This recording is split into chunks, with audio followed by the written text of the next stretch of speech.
motorhomediaries.com.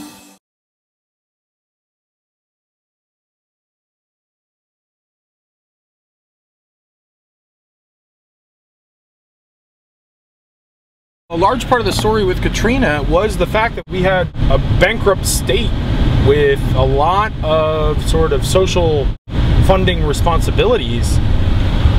Storm comes through, wipes out all of those like government provided infrastructural programs, education, hospitals, road systems, etc.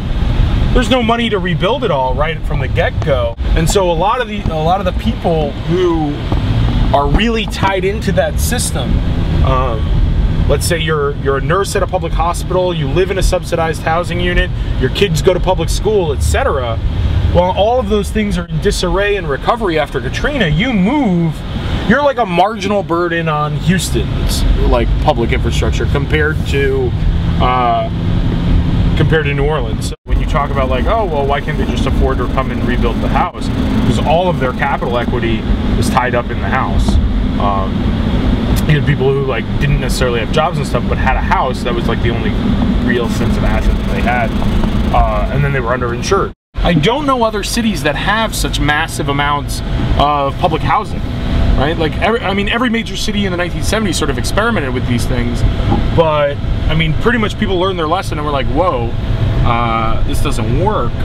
The destruction of the housing projects was in and of itself destruction of the voting blocks, because you had these sort of community leaders who could coordinate, like, oh, they know all the people who live in these housing projects, they get the buses together and they all go and like flood the voting booths to support increased like subsidies for the housing projects. I came with part of the research project that was in conjunction with the Mercatus Center. We interviewed these this sort of civil society organization called the Desire Street Ministries. It's a religious-based organization, and they had made an offer to the city that they had large-scale like corporate donors who supported their message and were willing to buy up the housing projects that were left. And they were like, okay, we'll buy the housing project, but you're gonna let us like run it. And the city said no. So right now, I mean, you've got this entire sort of like quadrant just laying to waste, right? Nobody's coming in here and fixing this up. That's crazy. People could obviously like be using this. The government put it here. So again, like, where'd the money go? So admittedly, like, what you're seeing is a lot of the Katrina damage, but you gotta ask again, like, why wouldn't people come back and rebuild this? Well, it's not in anyone's incentive to come back and rebuild this. This is like, if the state doesn't have the money, if the city doesn't have the money, like, it's not coming back, period. It's like a ghost town. Like, nobody's coming back and rebuilding. This is obviously working a lot better because these are brand new units post-Katrina. It's not that sort of like natural flow of residential areas with corner stores. The neighborhoods are sort of like, I don't know, sterile. My guess is that if you had comparably nice facilities in a more like privately purchased neighborhood, you'd have a lot more people who were willing to use these common areas for like community access organizations and events. Whereas here, it's like you don't really own anything outright, or the way in which you came about it was like heavily subsidized. But you gotta ask, what's this gonna look like in like 5 or 10 years based on the incentives? I wouldn't wanna buy a brand new house over there. Why is it good sense for the government to be building those units there? The fact that like those houses are right next to this, it doesn't seem like that's sustainable, right? Like, how long before these areas sort of affect next door? To some extent, they might be paying people to sort of like live in places which are dangerous to live in. Notice how similar these look to what we just drove through in general architecture, but these are wasted, right? Nobody was willing to rebuild these. Nobody was willing to privately invest in these because they were originally subsidies from the get-go.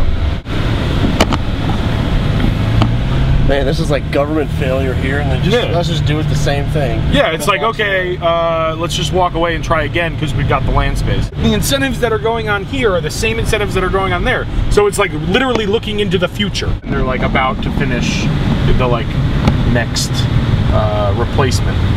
But you watch the like local broadcast news here, and these people are getting like shaken down by the local community board because they haven't like painted their porch quickly enough. Government officials would come through and drive around, see no one in the streets, see no one, and be like, no one's returned, we're gonna bulldoze this whole place. There's all these like bizarre regulations on like how high your handrail can be and shit. I'm like, I mean, we got bigger problems. This used to be a neighborhood. Like, there used to be houses like all on these lots. It's since been sort of bulldozed. But I mean, there's other parts in the country where you could buy up like huge land spaces and just build houses as far as the eye can see. So like, you gotta wonder what's keeping those sort of things from happening. Is it that the land developers know something about the viability of houses on these land spaces, or is it because there's government regulation that's saying no, it's really costly and difficult to do that sort of thing in these areas? I think it's probably a combination of both. This was comparably affected from Katrina as well. There was flooding here, there was damage here, but people moved back in, opened up businesses, reinvested in their houses, reinvested in fixing their damage, and it's back. There's nothing like logistically different than the neighborhoods that we were driving through earlier, other than incentives. When you see like corner stores and restaurants and bars, those are like grandfathered in. If it ever were to like stop being a business, it would never be able to be a business again. My own research after Katrina was based on talking about the recovery of music communities and how like the underground rock and roll scene recovered surprisingly, right? Because you're talking about people, I mean, who make like less than $20,000–$30,000 a year, came back within a week after the storm, rebuilt a lot of their like commercial centers, their venues, their bars, etc., and we're making money like the next day in Memphis using their sort of concert tour network to recover. That's a Habitat for Humanity house. They're sort of like a civil society provider. What you're looking at, I mean, it's called Make It Right Foundation. Admittedly, like, it's not ideal, right? Like, this couldn't necessarily be sustainable and replicable for like an entire city or urban environment. Right. But I think what it does just visually represent is a willingness of people to donate and coordinate voluntary resources to respond to catastrophe and disaster.